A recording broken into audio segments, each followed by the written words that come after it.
नमस्कार साथियों, स्वागत है आपका आनंद क्लासेस के यूट्यूब चैनल पर। आज हम पढ़ने जा रहे हैं रेलवे, एनटीपीसी सभी के लिए अत्यंत उपयोगी टॉपिक, जिसका नाम है अनुपात और समानुपात। अनुपात और समानुपात।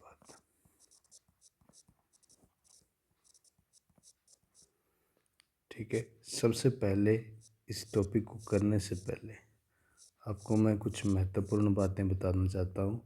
जैसे कि आपको बेसिक क्लियर होना चाहिए आपका। सबसे पहले बेसिक्स क्लियर होने चाहिए आपके। सबसे पहले आपको पहाड़े याद करने हैं। सबसे पहला काम है पहाड़े याद करना। पहाड़े याद करने हैं 2 से लेकर के आपको 20 तक। अब याद करने का तरीका कैसे रहेगा? तो जैसे आपने याद किया, किसका पहाड़ा याद करना चाहते हो आप, उसको बीच में लिखा जाए। पहले आपको याद करना है पहाड़ा, उसके बाद में उसका रिवीजन करना है। इस तरीके से अपना टेस्ट बनाना है आपने। पहाड़े को बीच में लिखा, 1 3 5 7 9 विषम संख्याएं ऊपर, सम संख्याएं नीचे। अब आप पहाड़े का इस तरीके से टेस्ट लगा सकते हैं। 13 6 13 छिके 78। सीधा आंसर आने चाहिए पहाड़े से। 13 5 65, 13 9 117, है ना। इस तरीके से 13 चौके 52। इस तरीके से फास्ट आपको उत्तर देने हैं। पहले तो पहाड़े याद कर लेना है। पहाड़े याद कर लेने हैं। याद करके बाद में क्या करना है, आपको टेस्ट लगाना है इस तरीके से अपनी कॉपी के ऊपर। ठीक है, जब तक आपको पूरे टिप पे हो जाएंगे पहाड़े, तब आपकी कैलकुलेशन की स्पीड बढ़ेगी। स्पीड बढ़ाने के लिए आपको गुणा भागों में, तो ये बहुत ज़रूरी काम है। पहला पहाड़े याद करना और उनके टेस्ट लगाना इस तरीके से, और तुरंत उत्तर देना। जैसे 13 7 91 सीधा उत्तर आ रहा है। ठीक है, इस तरीके से आपके आंसर आने चाहिए। आपको पूरा पहाड़ा ऐसे नहीं पढ़ना है। 13 3 39, 13 चौके 52, 13 5 65, इस तरीके से बार बार नहीं पढ़ना है पहाड़े को। सीधा डायरेक्ट उत्तर आपको आना चाहिए। अब पहला काम यही है, पहाड़े याद करना 2 से लेकर के 20 तक स्पीड में आने चाहिए। अब इसके बाद में बेसिक की बात करता हूँ मैं इस प्रश्नावली को करने से पहले। इसके बाद में आपको ये पता होना चाहिए कि प्राकृत संख्या किसे कहते हैं। प्राकृत संख्या,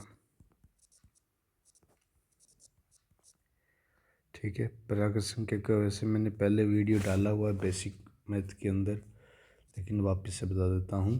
प्राकृत संख्या 1 2 3 4 से लेकर के अनंत तक की जो समस्त संख्याएं हैं, ठीक है, समस्त संख्याएं, वो क्या कहलाती हैं? प्राकृत संख्याएं कहलाती हैं। अब जैसे में आप मान सकते हो, एक गठरा है, बड़ा सा बोरी है, ठीक है, उसके अंदर 1 2 3 4 5 6 7 ये सारी की सारी संख्याएं भरी हुई है। ठीक है, तो अब इसको क्या बोलेंगे? इस गठरे को प्राकृत संख्याओं का गठरा बोलेंगे या समुच्चय बोला जाएगा। समझ में आ रही बात? अब सेकंड नंबर पर हमें पता होना चाहिए पूर्ण संख्या के बारे में। पूर्ण संख्या के बारे में। पूर्ण संख्या के बारे में। अब प्राकृत संख्याएं तो है ही है सारी की सारी। प्राकृत संख्याएं तो हैं ही सारी की सारी, प्लस उसमें 0 और शामिल हो जाता है। तो ये जो नया गठरा बनेगा, ठीक है, नया जो गठरा बनेगा हमारा, उसमें क्या है? 0 भी है, 1 भी है, 2 भी है, 3 भी है, 4 भी है, 5 भी है, और अनंत तक की सारी संख्याएं हैं। ठीक है, तो अब पूर्ण संख्या के अंदर और प्राकृत संख्या में एक चीज़ का डिफरेंस है, प्राकृत संख्या में जीरो नहीं होता है और बल्कि पूर्ण संख्या में जीरो होता है। ये डिफरेंस है दोनों। अब नई परिभाषा क्या बनेगी इसकी? इसकी कहेंगे कि 0, 1, 2, 3 से लेकर के अनंत तक की समस्त संख्याएं क्या कहलाती हैं? पूर्ण संख्याएं कहलाती हैं। ठीक है। अब इसके बाद में तीसरे नंबर की संख्या की बात करने जा रहा हूँ मैं, जिसका नाम है पूर्णांक, इंटीजर। इंटीजर के बारे में बात करते हैं अपने। तो इंटीजर क्या होता है कि अगर पूर्ण संख्याएं हैं उसमें ऋणात्मक संख्याएं भी, सारी की सारी ऋणात्मक संख्याएं भी शामिल कर ली जाए तो वो कौन सी संख्याएं बन जाती हैं? पूर्ण संख्याएं बन जाती हैं। अब आपको पता है कि इंसान को दो चीज़ें हैं, या तो प्रॉफिट होता है या लॉस होता है। लॉस होता है तो उसको माइनस में काउंट किया जाता है, प्रॉफिट होता है तो प्लस में काउंट किया जाता है। इसीलिए संख्याएं बनाते समय हमें ज़रूरत पड़ी किन संख्याओं की? माइनस वाली संख्याओं की। सबसे पहले काउंटिंग के लिए इंसान ने बनाई थी प्राकृत संख्या, जिसमें 1, 2, 3 भी इस तरीके से काउंट कर पा रहे हैं इंसानों को। अब अगर कुछ नहीं हो उसको भी हमने काउंट करने के लिए पूर्ण संख्याएं बनाई, भी जीरो भी शामिल हो जाए इसके अंदर। अब हम फिर से हमने देखा कि कुछ इंसान ऋण लेते हैं तो उनको माइनस में गिना जाता है, तो माइनस वाली संख्याओं की ज़रूरत पड़ी। अभी उधार ले लिया किसी ने, वापस लेना है तो वो माइनस में हो गया। ठीक है। तो इस तरीके से माइनस वाली संख्याओं को भी ज़रूरत पड़ी। तो अब माइनस अनंत से लेकर के प्लस अनंत तक की जो संख्याएं होती हैं वो सारी की सारी क्या कहलाती हैं? पूर्णांक कहलाती हैं। -3 हो गया, -2 हो गया, -1 हो गया, 0 हो गया, 1 हो गया, 2 हो गया, 3 हो गया, 4 हो गया। इस तरीके से चलती जा रही है। प्लस वाली भी है जिसके आगे कोई निशान नहीं है, वो प्लस की है संख्या, ये आपको ध्यान रखना है। इस तरीके से जो प्लस वाली संख्याएं भी हैं और माइनस वाली संख्याएं भी है, ये सारी सारी मिल करके जो गठरा बना, ये इसको बोलते हैं पूर्णांक। समझ में आ रही बात? पूर्णांक किसे कहते हैं? अब देखना आप, एक बात आपको बताता हूँ। आपको बताना है, ये चिन्ह जानते हो ना, जिस तरफ मुंह खुला है उस तरफ, मुंह खुला है उस तरफ बड़ा, तो ये मुंह खुला है इसका, उस तरफ बड़ा, और जिस तरफ ये चोंच है बनी हुई नुकीली, ये उस तरफ इसका छोटा, छोटी संख्या होती है। ठीक है, बड़ा और छोटा। अब आप बताओ कि -35 बड़ा होगा या -20?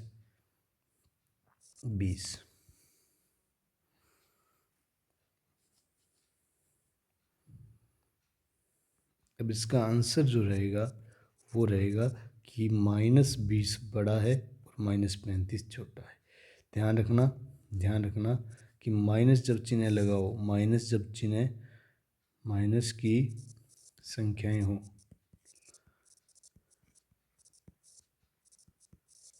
तो बड़ी दिखने वाली संख्या, बड़ी दिखने वाली संख्या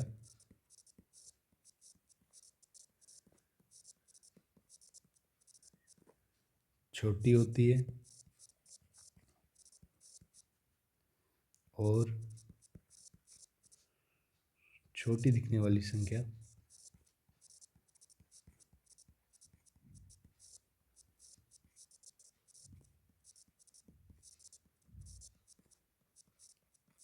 बड़ी होती है। ठीक है, ये इस तरीके से याद रखना है आपको पूर्णांकों के अंदर। ये पूर्णांक हो गए। अब इसके बाद में हम बात करते हैं बेसिक के अंदर ही सम संख्याएं। सम संख्याएं कैसे, किसे कहते हैं? ऐसी संख्याएं जिसमें 2 का पूरा पूरा भाग चला जाए, है ना, उसे सम संख्या कहते हैं। ठीक है, या ऐसे लिख सकते हैं अपने, जिस संख्या में, जिस संख्या में 2 का पूरा पूरा भाग चला जाए उसे सम संख्या कहते हैं, उसे सम संख्या कहते हैं।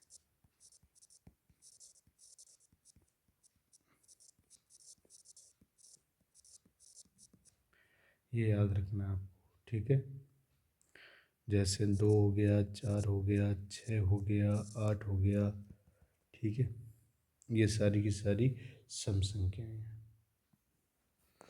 और जीरो भी सम ही माना जाता है, जीरो को सम माना जाता है।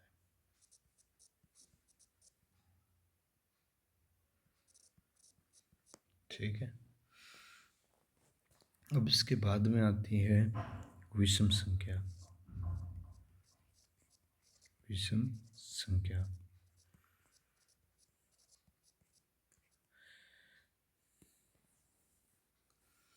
हाँ भाई, जिस संख्या में 2 का पूरा पूरा भाग ना जाए, 2 का भाग पूरा पूरा चला जाए तो सम संख्या बनेगी। इसको बोला जाता है इवन नंबर्स, और इसको बोला जाता है ओड नंबर्स। ठीक है। इसमें क्या होगा, परिभाषा क्या रहेगी कि जिस संख्या में 2 का पूरा पूरा भाग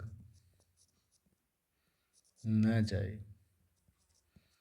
उसे क्या बोला जाता है, उसे विषम संख्या कहते हैं। विषम संख्या कहते हैं, विषम संख्या कहते हैं। ठीक है।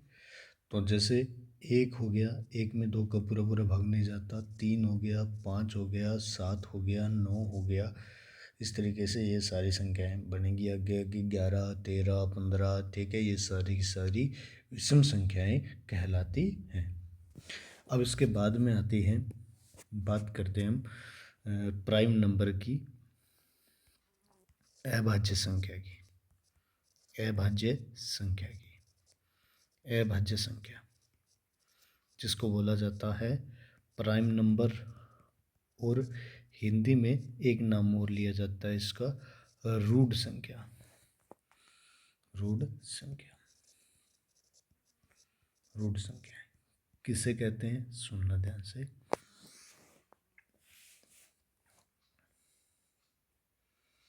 एक से बड़ी होनी चाहिए संख्या, एक से बड़ी होनी चाहिए। एक से बड़ी वे सभी संख्याएं, सुनना ध्यान से, वे सभी संख्याएं, उसके बाद में समझेंगे हम। एक से बड़ी वे सभी संख्याएं जो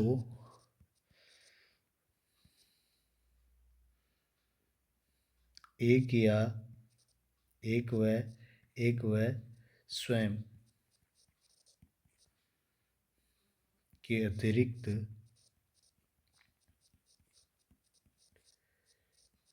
अन्य संख्या से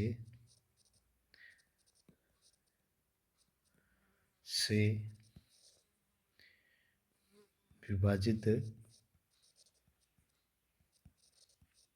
न हो, वो क्या कहलाती हैं, अभाज्य संख्या कहलाती हैं। अभाज्य संख्या कहलाती है, संख्या कहलाती है।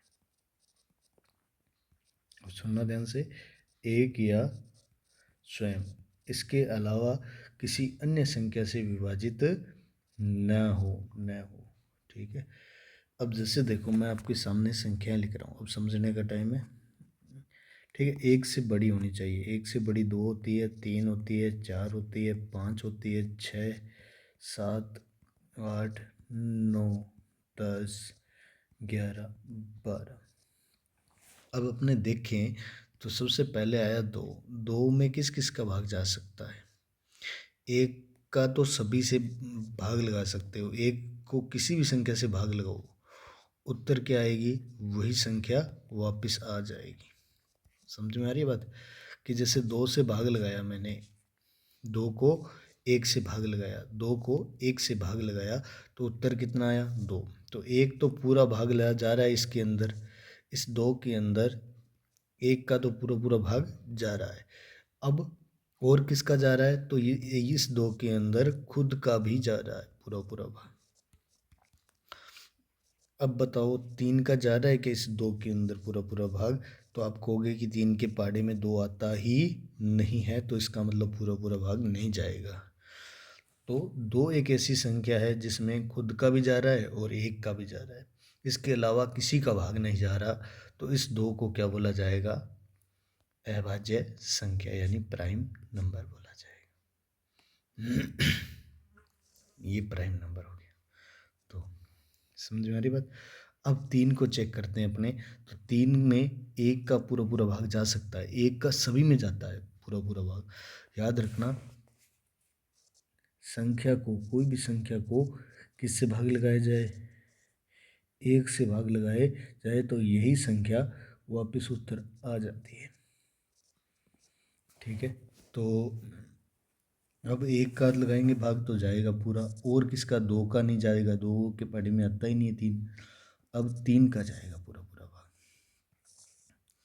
तो ये 3 एक ऐसी संख्या है जिसमें 1 का जा रहा है और खुद का जा रहा है, इसके अलावा किसी अन्य का भाग नहीं जा रहा। अब जैसे 4 को देखा जाए तो 3 भी क्या हो गई?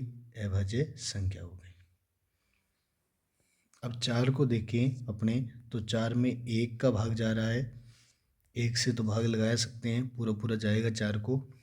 और 4 को 2 से भी पूरा पूरा भाग जा रहा है, और 4 को 3 से नहीं जाता लेकिन खुद से जा रहा है। तो देखो इसमें क्या है कि 4 को विभाजित करने वाले खुद भी है और 1 भी है, और इसके अलावा भी एक अन्य संख्या मिल गई है। जैसे वो कौन सी है? 2। तो अब ये अभाज्य नहीं है, बल्कि कौन सी संख्या है? भाज्य संख्या है। कौन सी संख्या है ये? 4 भाज्य संख्या है, अभाज्य संख्या नहीं है। अभाज्य संख्या तो वो होती है जिसमें 1 और स्वयं दोनों का ही जाए, इसके अलावा किसी का भाग पूरा पूरा ना जाए। अब 5 को देखा जाए तो 5 अभाज्य होगी, क्योंकि इसमें 1 का जाता है और 2 का नहीं जाएगा, 3 के बारे में भी 5 नहीं आता, 4 के बारे में भी 5 नहीं आता, तो इसके बारे में आता है 5 के बारे में। तो ये 5 क्या है? अभाज्य संख्या है। और 6 क्या है? तो अब आप देख पा रहे हो इसके अंदर 2 का भी जाता है, 3 का भी पूरा पूरा भाग जाता है, 1 का तो जाएगा ही जाएगा, और 6 का भी जाता है। इन चारों का पूरा पूरा भाग जा रहा है। और अभाज्य होने के लिए तो सिर्फ 2 जनों का ही भाग जाना चाहिए, एक तो 1 का, एक खुद का। तो ये भी क्या है? 6 भी क्या हो गई? भाज्य संख्या हो गई। 7 अभाज्य है, 8 भाज्य है, 9 भाज्य संख्या है। देखो कैसे, 1 का जाता है, 3 का भी पहाड़े में आता है 9, और खुद के पहाड़े में भी आता है। और 2 ही जनों का आएगा पूरे, या तो खुद का आए और 1 का जाए, तभी अभाज्य संख्या होगी। इसके अलावा किसी का मिल जाए तो ये कौन सी हो जाएगी संख्या? भाज्य संख्या हो जाएगी। तो अब स्वयं का जाए, 1 का जाए, उसके अलावा किसी का भाग न जाए पूरा पूरा, वही अभाज्य संख्या होती है। तो अब आपको ये डिवाइड करनी है भाज्य और अभाज्य संख्या 100 तक। 100 तक भाज्य और अभाज्य संख्या आपको डिवाइड करना है, ये आपका होमवर्क है। ठीक है, अब कुछ रिलेटेड प्रश्न है, अभाज्य संख्या से रिलेटेड प्रश्न जो पूछे जाते हैं एग्ज़ाम के अंदर। 1 से 25 तक, 1 से 25 तक कुल अभाज्य संख्या कितनी है? कुल अभाज्य संख्या कितनी है? अभाज्य संख्या कितनी है? ठीक है, 1 से 25 तक। तो 1 से 25 तक मैं आपको बता दूं, हमने 2-4 तो काउंट ही कर ली, जैसे 2 हो गया, 3 हो गया, 5 हो गया, 7 हो गया, ठीक है, और 11 हो जाएगा इसके बाद में। इस तरीके से 5 तो मैं 10 तक मिल गई हमें, 4 तो 10 तक ही है, 10 तक की गिनती में ही है, 4 अभाज्य संख्या है, और आगे मिलेंगी 5 और, तो कुल मिला के 9 अभाज्य संख्याएं हैं 1 से 25 तक। ठीक है, अब वो आपको ये बताना है मेरे को करके कि कौन सी भाज्य है और कौन सी अभाज्य है 100 तक, 1 से 100 तक आपको ये बताना है मेरे को, ठीक है। और फिर आपने काउंट करके देखना है कि 1 से 25 तक 9 आ रही हैं कि नहीं आ रही हैं। फिर बाद में सेकंड नंबर आपको पता होना चाहिए कि 1 से 50 तक, 1 से 50 तक कुल अभाज्य संख्याएं कितनी होती हैं, तो याद रखना 15 होती हैं, 15 होती हैं, 15 होती हैं अभाज्य संख्याएं 1 से 50 तक, 9, 15, ठीक है। और अब 1 से 75 तक, 1 से 75 तक कुल कितनी अभाज्य संख्याएं होती हैं, कुल कितनी अभाज्य संख्याएं होती हैं, प्राइम नंबर्स होते हैं, तो आपको याद रखना है 21 होते हैं 1 से 75 तक, 1 से 75 तक। अब 1 से लेकर के 100 तक कुल अभाज्य संख्याएं, 1 से 100 तक अभाज्य संख्याएं कितनी होती हैं, तो आपको याद रखना है 25 होती हैं, ठीक है।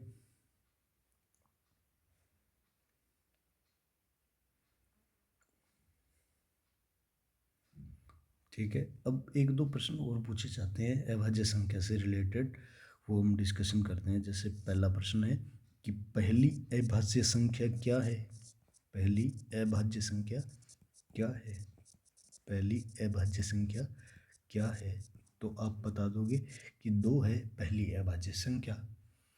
और बताओ वह सम संख्या जो अभाज्य संख्या भी है, अभाज्य संख्या भी है। तो याद रखना एकमात्र सम संख्या जो अभाज्य संख्या है वो है 2। ये 2 जो शुरू में आ रहा है, ये ऊपर हमने किया था अभी, यहाँ ये एकमात्र सम संख्या है, वह सम संख्या है जो अभाज्य संख्या भी है। बाकी सारे विषम है, देख लो आप, 3 है, 5 है अभाज्य संख्या, 7 है अभाज्य संख्या, आगे भी निकालोगे तो विषम ही आएंगी। अब जैसे देखो 96 है, बताओ अभाज्य है कि भाज्य है, तो आप देखोगे कि इसमें पीछे इकाई अंक 6 आ रहा है, तो 2 का पूरा पूरा भाग जाएगा, 1 का तो जाएगा ही जाएगा, और इसका खुद का तो जाएगा ही जाएगा। इसका मतलब ये बीच में आ गया ना 2, तो ये अभाज्य संख्या नहीं है। इस तरीके से हम आगे नियम भी पढ़ेंगे, उन हिसाब से हमें पता चल जाएगा कि भाज्य कौन सी है, अभाज्य कौन सी। अब इसके बाद में बताओ कि कितनी सम संख्याएं हैं, कितनी सम संख्याएं हैं जो अभाज्य संख्या है, कितनी सम संख्याएं हैं जो अभाज्य संख्या भी हैं।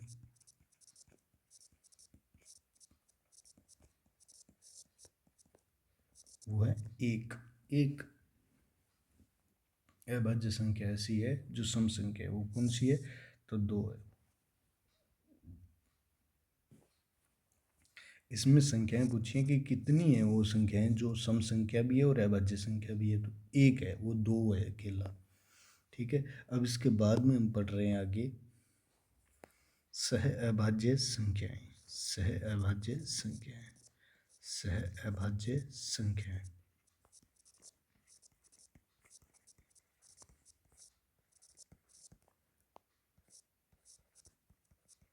को प्राइम नंबर,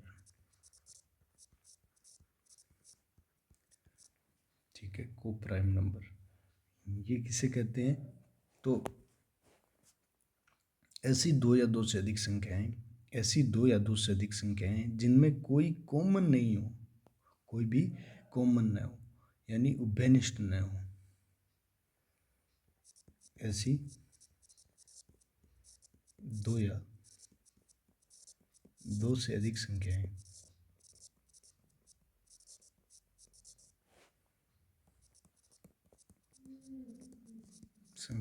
जिनमें कोई संख्या उभयनिष्ठ यानी कॉमन,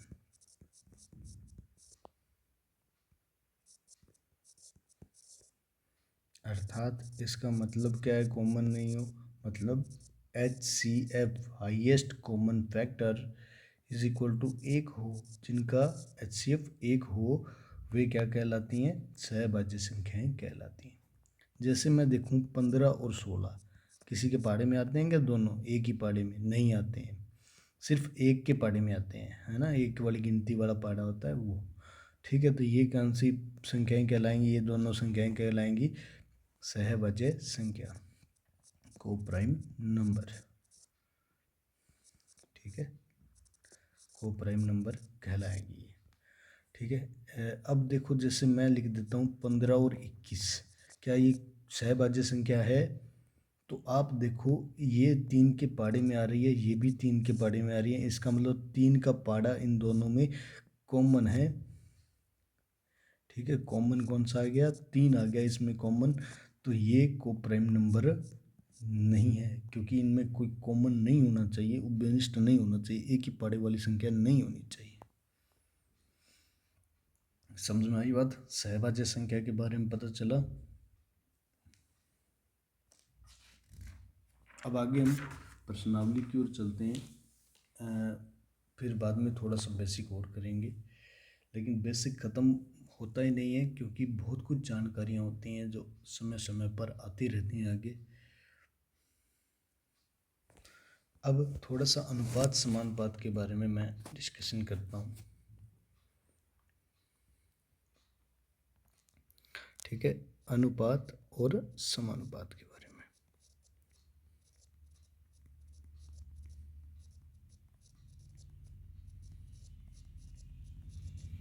अब अनुपात क्या होता है, रेशियो क्या होता है, अनुपात क्या होता है, तो याद रखना इसका सिंबल होता है, दो राशियों के बीच में आता है और ये दो डॉट से लगे हुए हैं, ये अनुपात होता है, इसका नाम क्या है, अनुपात। फिर इसको बोलेंगे क्या, A अनुपात B, और इसका मतलब क्या होता है, अनुपात का मतलब होता है A/B, यानी अनुपात को जब हटाया तो क्या लगेगा, अनुपात को हटाने पर क्या लगता है, तो ये बटा लगता है, ये ध्यान रखना आप लोग। ठीक है, A अनुपात B। अब अनुपात होता क्या है, सुनना ध्यान से, दो या दो से अधिक राशियों की मात्रात्मक तुलना।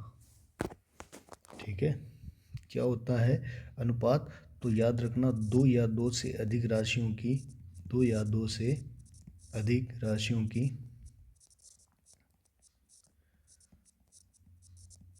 की मात्रात्मक तुलना, मात्रात्मक तुलना। ठीक है, जैसे देखो दो राशियां ले रहा हूं मैं, उसकी मात्रात्मक तुलना है, एक तरफ तो मैं संख्या ले रहा हूं और एक तरफ मैं रुपीज़ ले रहा हूँ, रुपये ले रहा हूँ। आपको पता है कि पेन अगर मैं एक लूँगा तो कितने रुपए देने पड़ेंगे, 5। तो दो राशियाँ हैं, एक तरफ तो उनकी संख्या है पेनों की और एक तरफ रुपीज़ है उनके। अब उनकी तुलना जो कर रहे हैं, इस बीच में रेशो लगा रहे हैं, तो यही क्या कहलाएगा, अनुपात कहलाएगा। अब आपको पता है कि ये रेशो बदलने वाला नहीं है, कैसे नहीं बदलने वाला, आप दो पेन ले लो, आपको कितने रुपए देने पड़ेंगे, 10 रुपये। अब आपको पता है कि अनुपात का मतलब क्या होता है, बटा। ठीक है, अब आप काट भी सकते हो इनको, दोनों एक ही पाड़े में आ रहे हैं, कौन से पाड़े में आ रहे हैं, दो के पाड़े में आ रहे हैं, दो के पाड़े में दो आता है एक नंबर पर, 10 आता है 5 नंबर पर, तो वापिस से मैंने बटा को क्या बना दिया, अनुपात बना दिया, तो 1:5 वापिस से आ गया। दो राशियां हैं, एक तरफ संख्या है एक तरफ रुपीज़ है, इनकी तुलना करना, मात्रात्मक रूप से तुलना करना, वही क्या कहलाता है, रेशो कहलाता है। ठीक है, अब हम बात करते हैं समानुपात क्या होता है, समानुपात, प्रोपोर्शन। ठीक है, प्रोपोर्शन क्या होता है, समानुपात क्या होता है, इसकी बात करता हूँ। समानुपात, ध्यान रखना, यदि यदि दो अनुपात दो अनुपात यदि दो अनुपात बराबर हैं, यदि दो अनुपात बराबर हैं तो वे क्या कहलाते हैं? वे समानुपात कहलाते हैं।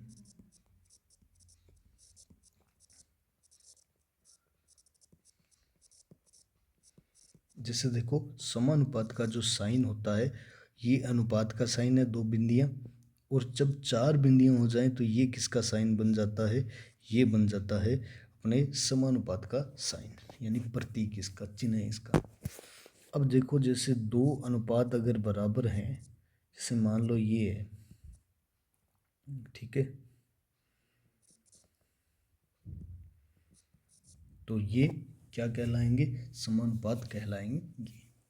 अब इसमें क्या होता है, याद रखना आप, यदि दो अनुपात ए अनुपात बी और सी अनुपात डी मान लो, ये समानुपात में, यानी दोनों अनुपात बराबर हैं, तो ये समानुपात में होंगे। हो तो यदि दो अनुपात बराबर हों या समानुपात में हो तो अपने लिख सकते हैं, क्या लिखेंगे? तो महत्वपूर्ण लाइनें याद रखना, इनके जो मध्य पदों का गुणनफल बराबर होगा वो बाह्य पदों के गुणनफल के बराबर होगा। कि याद रखना है आपको कि मध्य पदों का गुणनफल बराबर होता है जब समानुपात में हो दो अनुपात। तो याद रखना कि यदि दो अनुपात समानुपात में हैं तो याद रखना मध्य पदों का गुणनफल, मध्य पदों का गुणनफल इज इक्वल टू बाह्य पदों का गुणनफल, बाह्य पदों का गुणनफल।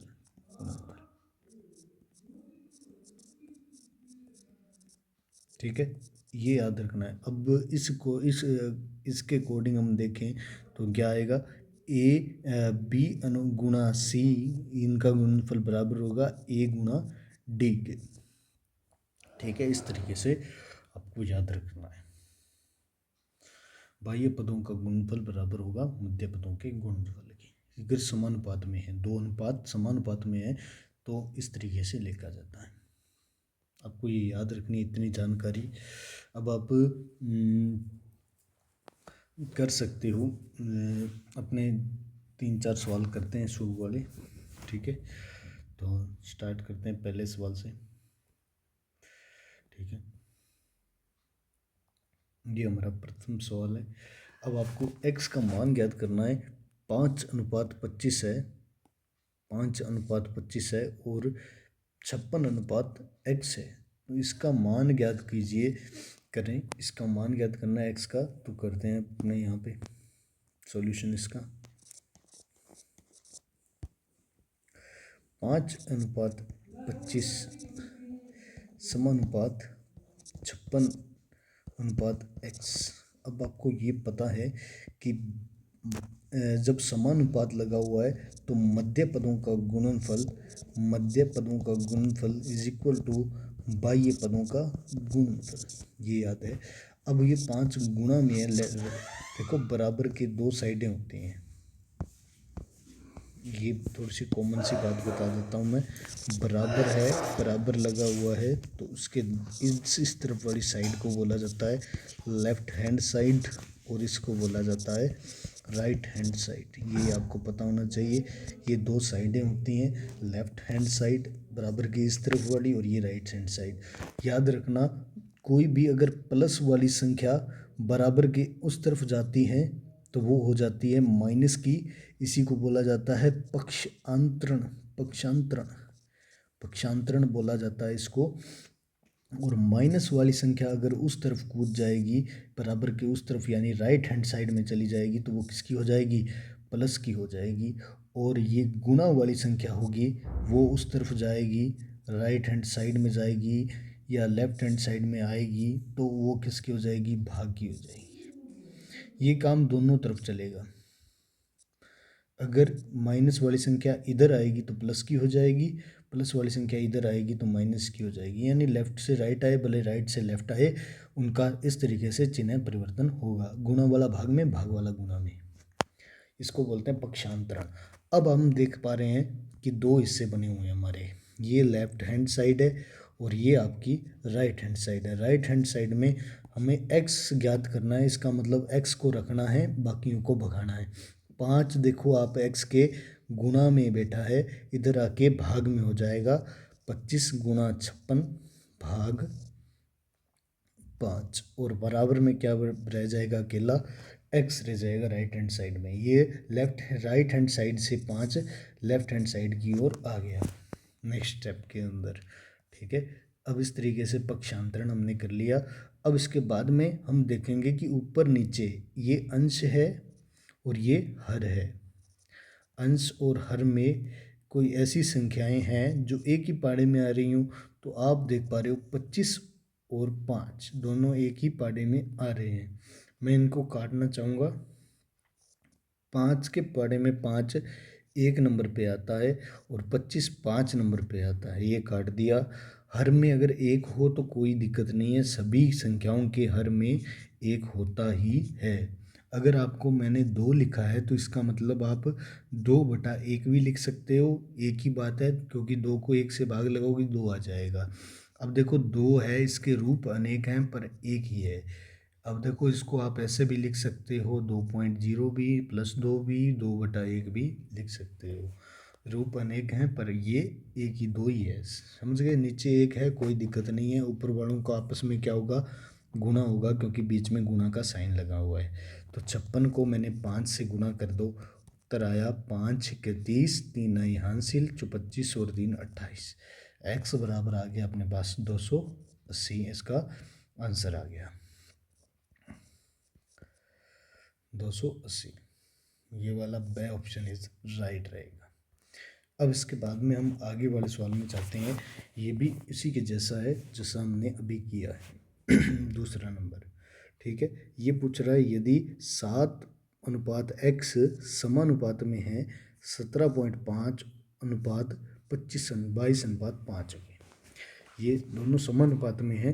तो अब आपको पता है समानुपात में है, बीच वाला साइन मिल गया, तो बाह्य पदों का गुणनफल इज इक्वल टू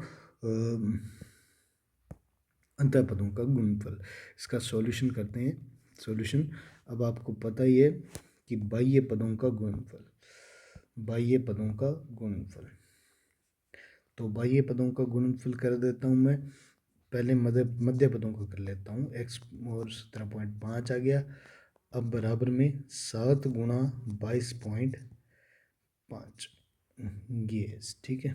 अब गुणा में है, इधर आके ये 17.5 गुणा में है, x के गुणा में है, तो इधर जाके क्या हो जाएगा, राइट हैंड साइड में जाएगा तो क्या हो जाएगा, गुणा वाली संख्या हो जाती है, वो किस में हो जाती है, भाग के अंदर। भाग का मतलब बट्टा, बट्टा में चली जाएगी। ठीक है, अब आपको पता है पॉइंट हटाया जाता है, नीचे से मैंने पॉइंट को हटा दिया तो ऊपर क्या लगेगा, 1 लगेगा। और पॉइंट के इस तरफ कितना अंक है, 1 अंक है, तो ऊपर 1 0 लग जाएगा। और यहाँ से पॉइंट हटाया मैंने तो नीचे लगेगा 1, और इस तरफ कितनी संख्या है पॉइंट के, 1 संख्या है तो 1 0 लग जाएगी। ये 10 से 10 कट गया, क्योंकि 10 के पाड़े में 1 नंबर पे, ये भी 1 नंबर पे, दोनों एक ही पाड़े वाली संख्याएं हैं, कट गई आपस में, और ये पॉइंट भी हट गए। ठीक है, पॉइंट भी हट गए। ठीक है, अब आप देख पा रहे हो कि दोनों 25 के पाड़े वाली संख्याएं हैं। 25 साते 175 और 25 निमे 225। अब 7 एकम 7, 7 एकम 7, ये दोनों एक ही पाड़े वाली हैं, कट गई आपस में।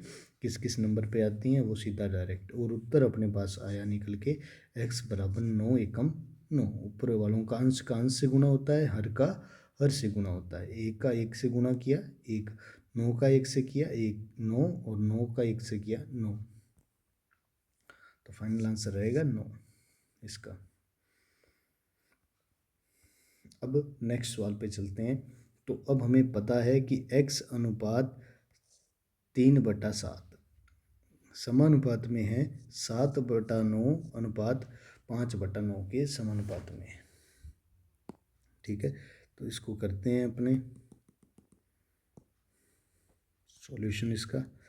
तो अब आप देख पा रहे हो कि बाह्य पदों का गुणनफल या मध्य पदों का गुणनफल, मध्य पदों का गुणनफल, मैंने मध्य पदों का गुणनफल कर दिया, बराबर होगा बाह्य पदों के गुणनफल के।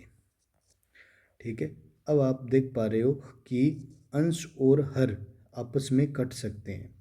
जैसे ऊपर आ रहा है 7, ये ऊपर अंश में है और नीचे हर में 7 आ रहा है, दोनों एक ही पहाड़े वाली संख्या है, काट दो। 7 एकम 7, 7 एकम 7। अब ये दोनों भी एक ही पहाड़े में आ रहे हैं, 3 और 9। देख पा रहे हो आप, इसको काटेंगे अपने तो 3 एकम 3, 3 तिये 9। तो जो इसका आंसर आया वो इधर लेफ्ट हैंड साइड में 1/3 बच गया, और इधर है x गुना में 5/9। अब आप देख पा रहे हो x के गुना में है 5 और भाग में है x के 9, क्योंकि ये बटा में है नीचे। ये भाग वाली संख्या, ये भाग वाली संख्या जब पक्षांतरण होगा तो ये चली जाएगी गुणा के अंदर, और जो गुणा वाली संख्या है ये चली जाएगी भाग के अंदर। ये ध्यान में रखना है आपको जब पक्षांतरण होगा। तो अब मैं लेके आ रहा हूँ इनको इधर, तो गुणा में आ गया 9 और भाग में चला गया 3 के गुणा के अंदर, भाग में चला गया 5। समझ में आ रही बात? ये भिन्न 5/9 थी, है ना, 5/9 थी राइट हैंड साइड में, और लेफ्ट हैंड साइड में आई तो इस ये पलट गई, भिन्न पलट जाती है। बस इतना सा ध्यान में रखना है। अब आप देख पा रहे हो ऊपर 9 है, नीचे 3 है, दोनों एक ही पहाड़े में आ रहे हैं, काट दो इनको। 3 एकम 3, 3 तिये 9। फाइनल आंसर आया अपने पास x बराबर 3/5। अब 3 एकम 3 और 5 एकम 5, 3/5 इसका फाइनल आंसर रहेगा।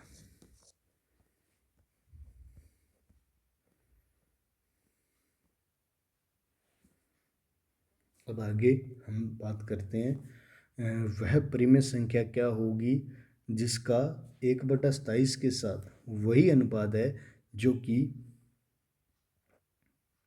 3/11 का 5/9 से है, अनुपात है। ठीक है, ये ज्ञात करना है अपने को। तो अपने को परिमेय संख्या ज्ञात करनी है। अब परिमेय संख्या होती क्या है, थोड़ी सी डिस्कशन कर लेता हूँ मैं यहाँ पे। अपने बहुत सारी संख्याएं की थी, अब एक परिमेय संख्या की और चर्चा करते हैं।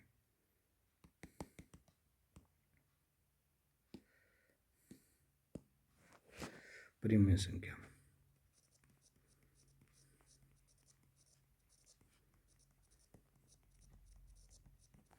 इसको बोलते हैं रेशनल नंबर। रेशनल नंबर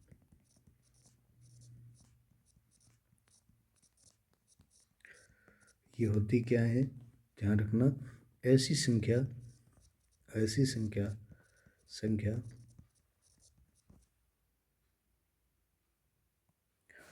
ऐसी संख्या जिसे P/Q के रूप में लिखा जा सकता है,